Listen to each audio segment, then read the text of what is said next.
So then Obama starts talking about foreign policy and specifically about protecting the American people from terrorism. And so he says it's a truism that a president's single most important job is to keep the American people safe. He says, whether Republican or Democrat, the one thing that every president must obsess over is the source of chronic, unrelenting tension that burrows deep inside you from the moment that you're elected is the awareness that everybody is depending on you to protect them. And so from terrorism, he's talking about. It's interesting that they want protection from terrorism, but not protection from the opiate epidemic or not having health care or high blood pressure or alcoholism or suicide and depression.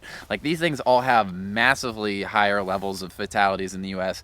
than terrorism does, which I think is on the same order of, people falling in the shower and dying and getting struck by lightning over the last decade in terms of number of people that are killed by terrorism. Even 9/11, that was 3,000 people that died in 9/11. I'm sitting here in 2020. I think we're at 315,000 people have died from COVID, and most of the, right wing, we have to blow up the world because of 9/11 Republicans are also saying, like, we need to open up the economy. So what if a few 100,000 people die?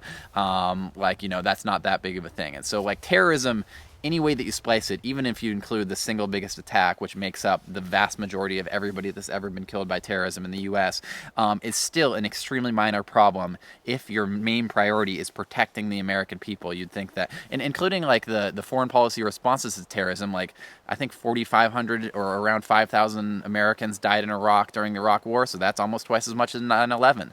Not to mention Afghanistan, not to mention the civilians that died in those countries that were not Americans, which were to the tune of hundreds of thousands of people. And so terrorism is extremely small. I'd say it occupies, like, terrorism and shark attacks occupy a much higher priority of fear in most Americans. I'd say that's from Shark Week in the case of sharks, and then maybe Jaws. And then maybe they're just kind of scary looking creatures. And then in the case of terrorism, it's from the media constantly hyping it up.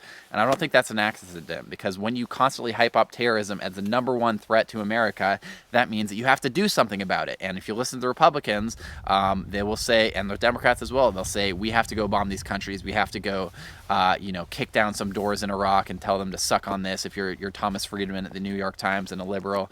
Suck on this, okay? That, Charlie, was what this war was about. We could have hit Saudi Arabia. It was part of that bubble. Could have hit Pakistan.